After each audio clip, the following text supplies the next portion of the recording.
Halo para pecinta maya di seluruh jagat Nusantara, apa kabarnya? Jumpa lagi dengan saya Z di Second Cinema yang serius tapi santuy ini.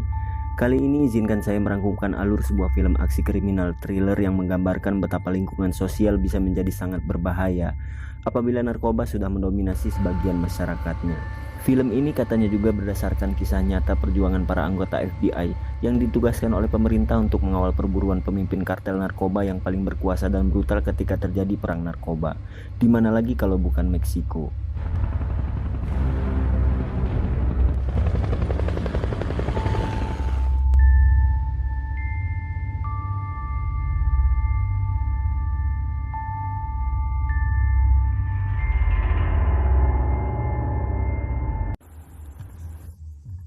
Di awal film kita diperlihatkan adegan pengepungan sebuah motel di Arizona oleh sekumpulan anggota tim tangkap penculikan dari FBI yang mendapat informasi tentang adanya Sandra di dalam motel kecil itu.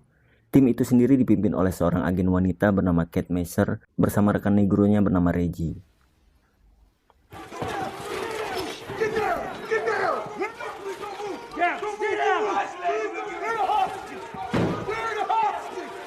Setelah tim masuk ke dalam bangunan motel, tidak ditemukan adanya Sandra, namun tim mendapatkan temuan lain yang lebih mengejutkan, yaitu adanya puluhan mayat dalam keadaan terbungkus plastik yang tersimpan di balik dinding-dinding papan bangunan itu. Kemudian di tengah penelusuran tim ke area luar bangunan itu, terjadi sebuah ledakan yang menewaskan dua anggota FBI, saat salah satu dari keduanya mencoba membuka sebuah bunker yang mereka temukan di salah satu sudut pekarangan motel.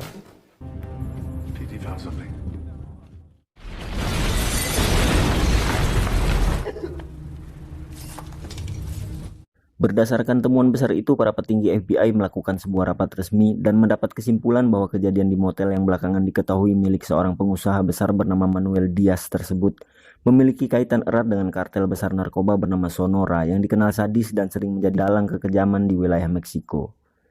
Dan Manuel Diaz disinyalir merupakan salah satu anggota senior dari kartel tersebut. Para perwira FBI kemudian melibatkan seorang penasihat hukum dari Departemen Pertahanan bernama Matt Graver yang memang sudah lama berfokus dalam pengejaran kartel yang terkait dengan Manuel Diaz. Kate pun diminta bergabung mendampingi tim gabungan yang dipimpin Matt Graver itu. Meski awalnya ragu karena spesialisasi tugas sebelumnya adalah pada penanganan kasus-kasus penculikan, setelah diyakinkan oleh atasannya, Kate pun setuju untuk ikut dalam tim tersebut. You must volunteer for an interagency task force. I'll volunteer. Scene kemudian beralih menyoroti kehidupan seorang pria botak bersama keluarga dalam rumah kecilnya di daerah bernama Nogales di wilayah Meksiko. Pria botak ini bernama Silvio dan bekerja sebagai polisi lokal di daerah itu. Di sini belum diperlihatkan apa gerangan peran Silvio dalam film ini nantinya.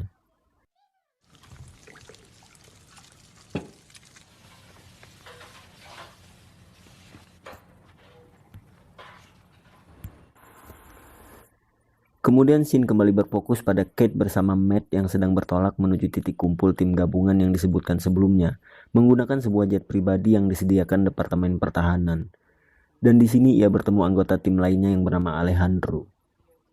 Di tengah perjalanan, Kate mencoba membuka percakapan dengan Alejandro dan menanyakan sedikit informasi mengenai hal-hal yang perlu diketahuinya terkait tugas mereka. Namun Alejandro tidak menjawab banyak dan hanya meninggalkan rasa penasaran dengan sikapnya yang misterius. Is there anything I should know? You're asking me how watch works. Tidak lama kemudian tibalah mereka di tujuan. Matt dan Alejandro membawa Kate bergabung dalam ruang rapat persiapan operasi yang didominasi orang-orang berseragam militer. Hal itu membuat Kate semakin bingung karena idealnya urusan narkoba dalam negeri termasuk masalah kejahatan sipil yang berada dalam wilayah yurisdiksi kepolisian dan tidak semestinya didominasi oleh militer. Awalnya Kate mengira keterlibatan pihak militer hanya diwakili Matt dengan berperan sebagai penasehat saja. Kebingungan Kate semakin bertambah setelah mengetahui bahwa latar belakang Alejandro adalah seorang mantan jaksa dan bukan penegak hukum yang bertugas di lapangan. Karena itu berarti operasi lapangan penanganan kartel narkoba ini dilaksanakan oleh pihak-pihak yang di luar yurisdiksi dan itu di luar prosedur hukum yang seharusnya. Lebih jauh lagi dugaan Kate mengarah pada kemungkinan bahwa Matt adalah anggota CIA yang memang merupakan lembaga intelijen rahasia yang paling mungkin melegalkan misi-misi rahasia tanpa mengedepankan prosedur standar umum dengan menyusupi dan menunggangi lembaga-lembaga resmi selainnya untuk menutup jejak operasi mereka. DOD advisor just like me. No, he's not. Fine, then stay here. But you don't want to, do you? I just want to know what I'm getting into. Tiba waktunya operasi dilaksanakan. Dengan berkonvoi dan dikawal iring-iringan kendaraan polisi lokal bersenjata lengkap, mereka pun berangkat ke sebuah tempat bernama Juarez.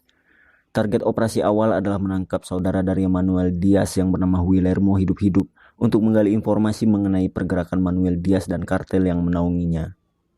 Dari perbincangan Matt, Alejandro, dan tim, Kate mendengar cerita bahwa Juarez merupakan pemukiman padat imigran yang memiliki tingkat kejahatan di luar batas. Hingga seorang presiden dengan pengawalan 4.000 tentara pun tidak akan cukup membuatnya merasa aman. Dan hal itu langsung terlihat jelas saat di tengah perjalanan Kate menyaksikan sebuah pemandangan mengerikan, di mana terdapat 4 jasad yang telah dimutilasi tergantung di bawah sebuah flyover di sisi kiri jalan yang mereka lalui. Welcome to Juarez.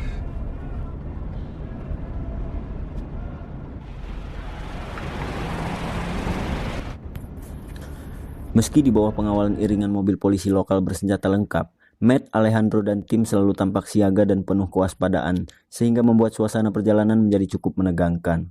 Alejandro juga mengingatkan Kate untuk waspada karena beberapa oknum polisi lokal juga menjadi bagian dari kartel yang mereka buru, dan besar kemungkinan ada di antara polisi-polisi yang mengelilingi mereka.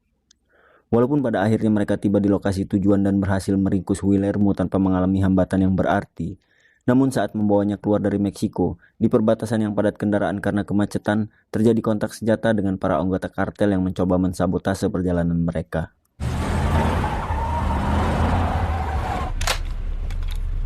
Bring your window down. Permission to get out of the vehicle and set a perimeter. Move! Kumite! No!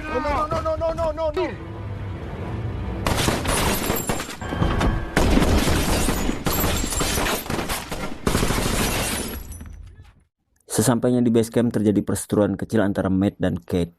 Sebagai seorang aparat penegak hukum yang taat pada aturan dan idealis, Kate menganggap tindakan Matt dan tim yang melakukan kontak senjata dengan para kriminal di area padat orang-orang sipil adalah perbuatan brutal yang di luar prosedur dan membahayakan jiwa banyak orang tak bersalah. Namun lagi-lagi Matt berhasil meyakinkannya bahwa tindakan itu memang perlu dilakukan dalam menyikapi perlawanan dari pihak kartel yang beresiko memakan korban jiwa. See. Learn. That's why you're here. Dari hasil interogasi terhadap Guillermo, Alejandro, dan Matt mendapat informasi tentang sebuah terowongan yang jadi satu-satunya jalur teraman bagi para kartel dalam menyelundupkan narkoba dan imigran gelap. Berbekal informasi itu, Matt membawa mereka ke Tucson dengan tumpangan mobil Reggie untuk menggali informasi lebih dalam dari para imigran gelap asal Meksiko yang tertangkap oleh patroli perbatasan. Kate kembali bertanya mengenai tujuan semua tindakan yang dilakukan Matt dan tim.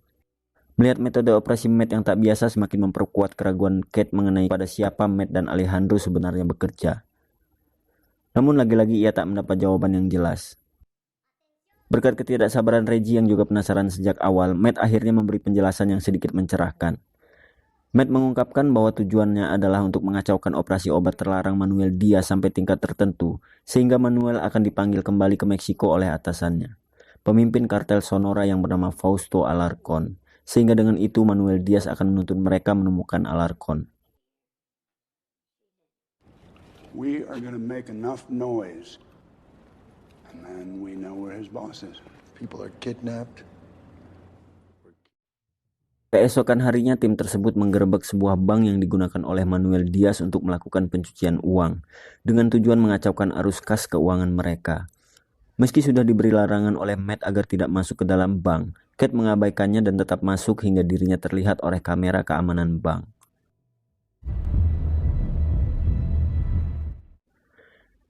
Menjelang malam hari, Reggie yang mengetahui kelelahan dan stres yang dialami Kate mengajaknya sedikit bersantai dengan mengunjungi sebuah bar.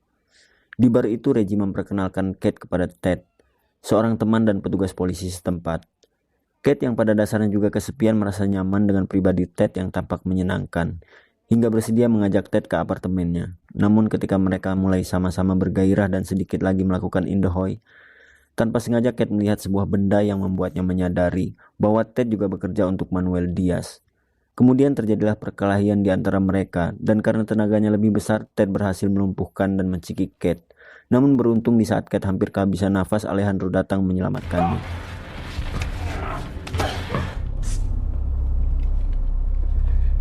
Tapi lagi-lagi Kate dibuat kesal karena pada akhirnya ia tahu bahwa Matt dan Alejandro sebelumnya sudah menguntit dirinya yang tanpa sadar telah menjadi umpan. Sejak awal Matt dan Alejandro sudah menduga kemunculannya dalam rekaman kamera pengamanan bank yang mereka gerebek sebelumnya akan membuat Kate menjadi incaran orang-orang dari kartel Sonora. Talk to you and keep fucking hitting me. And yes, I did it. I gave it to him, but I never wanted him. Exactly what I told you. Di sisi lain kita diperlihatkan kembali sosok polisi lokal Meksiko dengan kepala botak bernama Silvio yang ternyata juga bekerja pada kartel Sonora sebagai kurir pengiriman narkoba. Selain itu, tindakan Matt dan tim akhirnya berhasil membuat bos besar kartel Sonora alias Alarcon bereaksi dan memanggil Manuel Diaz untuk kembali ke Meksiko. Back to Mexico. Just waiting for Mereka segera bersiap melakukan pergerakan, namun Kate yang sudah sampai pada puncak ketidaksetujuannya dengan metode operasi Matt dan tim memberikan pertentangan. Ia berpendapat bahwa mereka tidak memiliki izin wilayah hukum di Meksiko.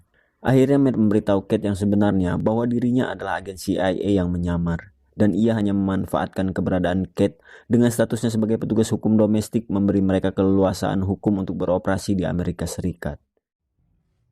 Akhirnya operasi penyergapan pun tetap dilaksanakan dengan keikutsertaan Kate dan Reggie. Dalam pergerakannya, tim gabungan tersebut membunuh semua orang yang mereka jumpai di terowongan.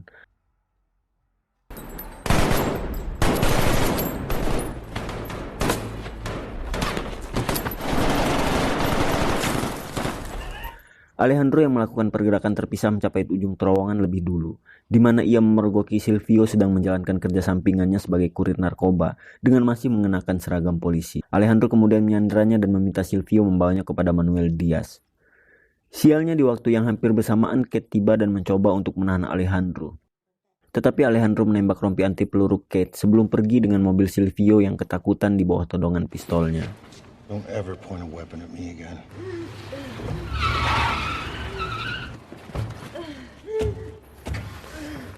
Sementara Kate akhirnya kembali kepada tim dan meluapkan kemarahannya kepada Matt.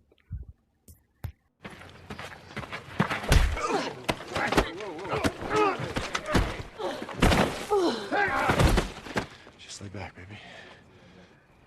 All right, you gonna stay there? Matt menjelaskan bahwa dengan melumpuhkan kartel Sonora, mereka mencoba mengembalikan keseimbangan di mana nantinya hanya tersisa satu kartel tunggal, yaitu kartel Medellin yang menjalankan perdagangan narkoba di bawah perintah untuk industri dan tanpa kekerasan. Kecuali orang-orang Amerika itu sendiri berhenti menggunakan kokain. Alejandro yang bekerja untuk kartel Medellin dimanfaatkan untuk membunuh Fausto Alarcon. Di samping juga memberikan kesempatan Alejandro untuk membalas dendam kepada Alarcon yang dulunya pernah memerintahkan anak buahnya untuk memenggal kepala istri Alejandro dan merendam gadis kecilnya dalam tong berisi larutan asam. So he can get the person and throw his daughter into a vat of acid. Alejandro menemukan Manuel Diaz yang sedang melakukan perjalanan seorang diri menuju kediaman bos besarnya.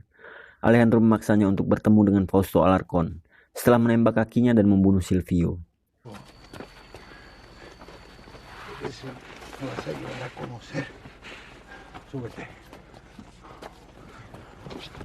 Tiba di rumah Alarcon, Alejandro membunuh Manuel serta semua penjaga.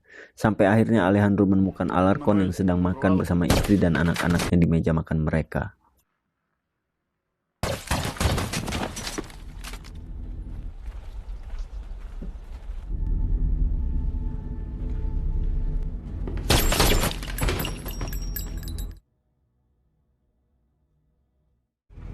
Buen provecho.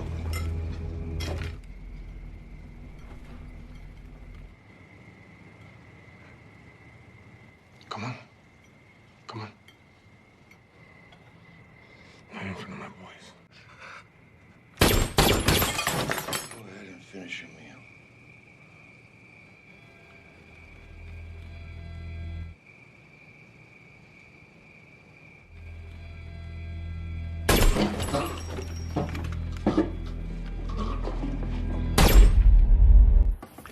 Beberapa hari setelah berhasil menuntaskan balas dendamnya terhadap Alarcon, Alejandro muncul di apartemen Kate dan memaksanya dengan todongan senjata untuk menandatangani surat pengesahan yang melegalkan seluruh operasi mereka sebelumnya. You would be committing suicide, Kate.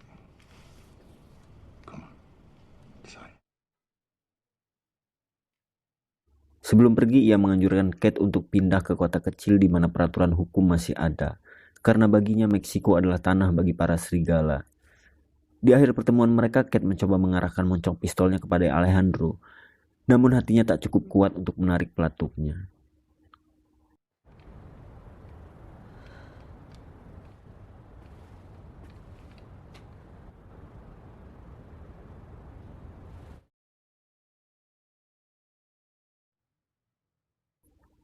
Sebagai penutup di akhir film, kita diperlihatkan istri Silvio yang sedang menyaksikan pertandingan sepak bola putranya di Juarez, yang harus terhenti sejenak dengan terdengarnya rentetan suara senapan serbu yang masih menghiasi udara kota itu.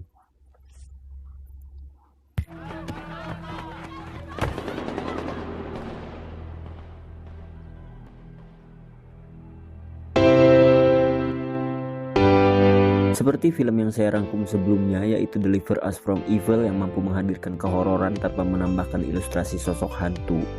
Meski dalam genre yang berbeda, film Sicario ini termasuk yang berhasil menampilkan suasana mencekam tanpa harus secara masif menampilkan adegan-adegan penyiksaan secara langsung. Untuk plot twistnya sendiri datar-datar saja, nggak terlalu surprise menurut saya. Tapi ending antagonisnya mungkin bisa sedikit meringankan dahaga bagi beberapa teman-teman yang masih haus akan balas dendam. Walaupun begitu, apapun masalah dengan siapapun itu, saran terbaik tetap berusaha untuk memaafkan dan berlapang dada.